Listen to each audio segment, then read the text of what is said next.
September 1950ના રોજ મહેસાણા જિલ્લાના વડનગરમાં જન્મેલા નરેન્દ્ર મોદી દેશના એવા નેતા જેમને પોતાના જીવનના પ્રારંભિક વર્ષોથી જ રાષ્ટ્ર સેવા અને શિસ્તને જીવન મંત્ર બનાવ્યા।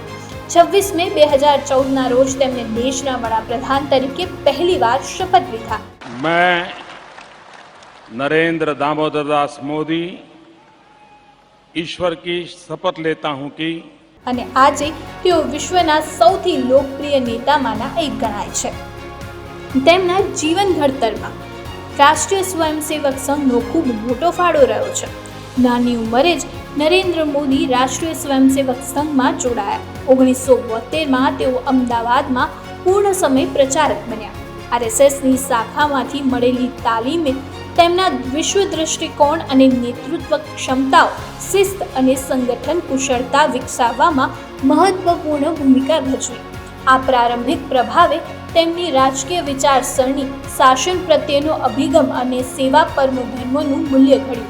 પીએમ મોદીની રાજકીય કારકિર્દી આરએસએસ ફિલોસોફીમાં ઊંડાણપૂર્વક મૂળ ધરાવે છે, જે સાંસ્કૃતિક રાષ્ટ્રવાદ અને આત્મનિર્ભર ભારતના દૃષ્ટિકોણને પ્રોત્સાહન આપે છે। આ સંગઠનના વિચારોના આધારે અનેક યોજનાઓ સ્વચ્છ Bharat, digital India, startup India, skill ઇન્ડિયાને આકાર મળ્યો છે।